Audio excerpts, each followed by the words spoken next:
And we're back. Hello everyone and welcome to a new video. Again on my room. It's a little bit colder. That's why I have my button zipped on or tugged in, whatever you want to call it. Welcome. I hope you enjoyed the last video. And in the sort of continuation of last week's topic and speaking about life and the many variables and situations that we can encounter, today is one of the biggest videos in terms of like the type of growth that it's going to give you and how much it's going to help you that I have done in a long time. And I usually have these ideas to do these type of specific context videos and content, but I don't like to do them. I like to keep a little bit of space and time in between them because I feel like if I do everything in a row and I talk about everything that I want to talk about, then I lose some of the extra thoughts that I might have until the right time to shoot the other video. What I mean is that a couple months ago, we did the Find Your Purpose video, and this is going to be similar, but this is going to be my tool guide 101 for you to live life, for you to actually progress while having success, while having failure, and while just being yourself, while finding yourself. So, and again, I have my notebook. The same situation that it happened with last video. I wrote everything down in my notebook because I just feel like because now I'm doing this routine, and I might speak about this in another video, which is going to be the weekly talks or something like that. It's just a new idea that I have, but I will talk a little bit more bluntly and in a more neutral way without being focused to the content about the things that I'm doing with my routine, which is the first step of today's video. So the Tool Guide 101 is basically the 6 things that you can do to implement in your life that may not be easy to implement or may be easier, that can help you and can influence the way that you see the world, the way that you actually act during the day. Things that are going to be a guide for you to how to live your life. Routine. The first one is you should find a routine. I know that for a lot of people, especially when we are unemployed and we have less things going on in our lives, it's hard for us to find a routine. And the routine is basically like the wind. The routine is basically like a pattern that you are going to follow. And within that pattern, you are going to start feeling flow state. And I'm going to give you some ideas for routines or things that I'm doing right now. The idea for having a routine and feeling this wind and then the flow state is that you always have that to fall upon. You know that structuring your day isn't as hard. You know that structuring your day is not going to involve as much content watching and as much doing other things that are not productive. You don't have to always be productive, of course, but it's good to have this pattern and to have this routine within your life. Okay, it's also good to break out of routine and just do whatever you want, have a flexible lifestyle.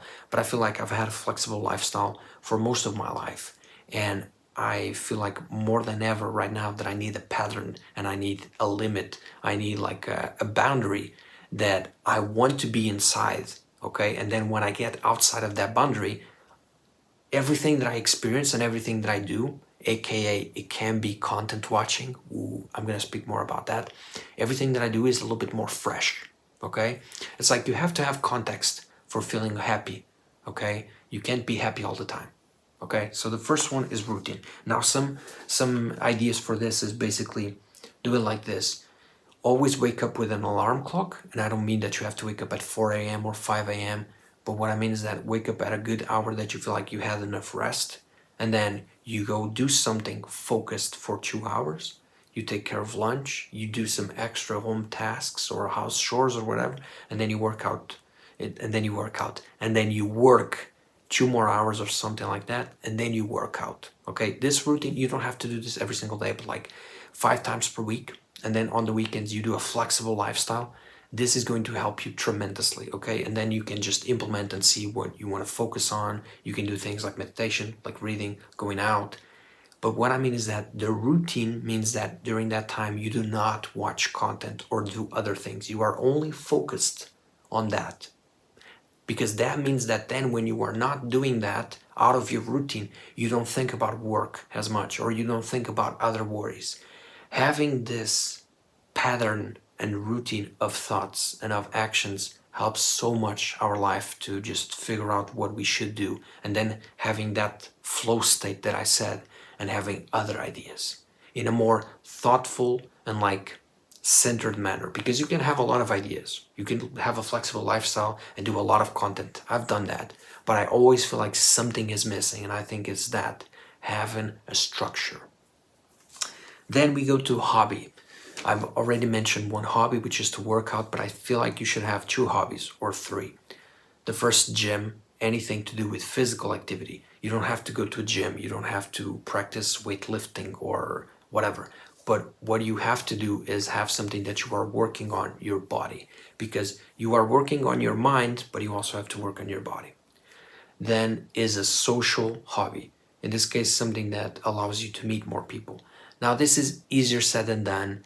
For me, I consider my social hobby doing swimming when I go to the pool, because I get out of the house and I contact with some people.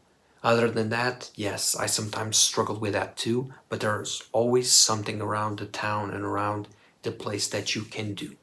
Okay, social hobby. And then the third is going to be creative hobby. In this case, the creative hobby can be as simple as having a blog to, to create, having any sort of weird idea that you want to put on that blog, to create videos, something like that, or just painting, something like that. Okay, a creative hobby is also good because it's your little baby and you can fail, or it doesn't have to be the most successful thing. I mean, the reason is not to be success or to do it or not do it, is like you have that within your structure and you can just be creative and yourself. Okay, or writing stuff down, poems, whatever, creative, being yourself.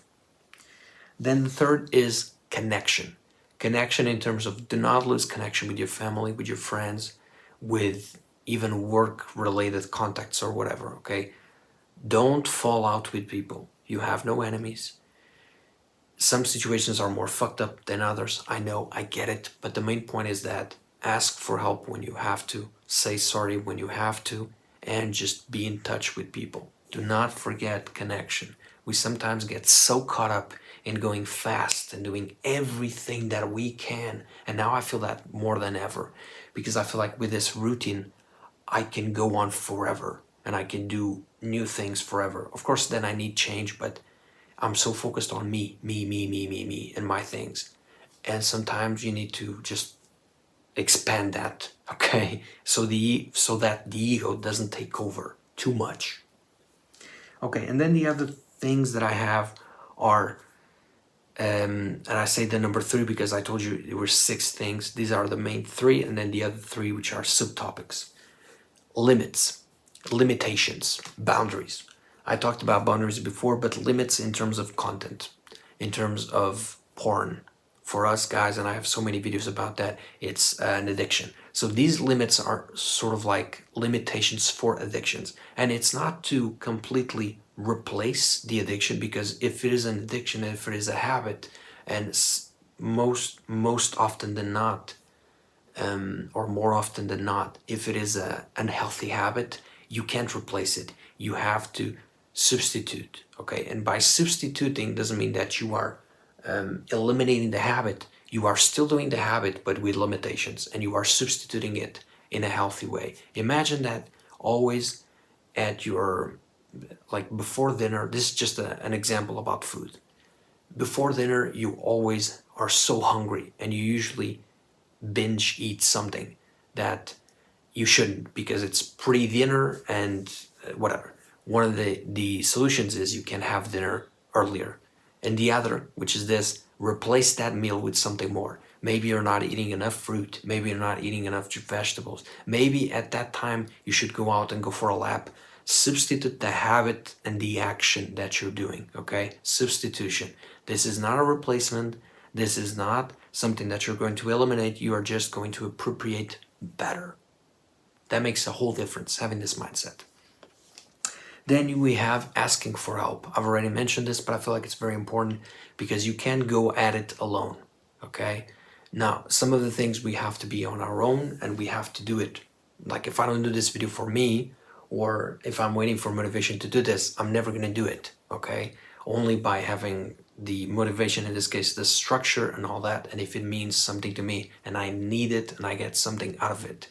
But the basic point is asking for help when you need to. I'm not telling you that asking for help is going to be one of the best things in the world, because sometimes people just, they can't really help you, or they don't know how to help you, and that's fine. But just asking for help and being open, being out there, is the main point. Trust me. And then the third and last one, or in this case the sixth point, is trying.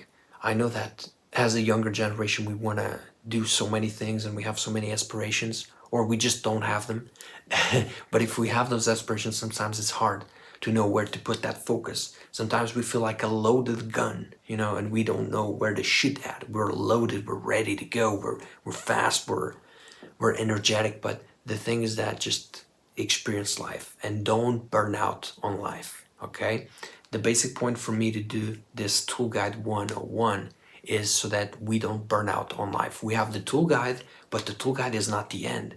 With the tool guide, you can go further, okay? You can put the wheels in motion, then bam, you just go. Again, easier said than done. I know that every situation is a little bit different. I've been in different situations and I know what it feels like to be that loaded gun as a young generation and not being able to make it through or to have as many opportunities. Because we want to work, because we want to be respected, because we want to do something more for the community. But our time will come. And especially if you follow your own routine while putting yourself out there, if you build good habits or try to improve the unhealthy ones that you have, you are doing more than 80% of people. And even if you are not doing more than 80% of people, you are doing what you are supposed to be doing, which is improving yourself and doing something with your fucking life. And by doing something, I don't mean that we have to have the most success in the world, but I mean we have to have this posture that I'm having, which is believing in yourself and believing in the things that you do. Easier said than done, sure, but I mean, it ain't easy. And the feeling that you get afterwards, top notch. Thank you so much for watching. Hope this tool guide helps you. I promise that the maybe not the next video right after this one, but the other one will also be something related with the tool guide, with finding your wind, finding the flow of life, something like that. A little bit more spiritual, but at the same time with healthy tips and specific tips on how you can improve yourself. It might be something related to work and your CV and something like that. But let me cook. I'll see you in the next one and have a nice week. Bye-bye.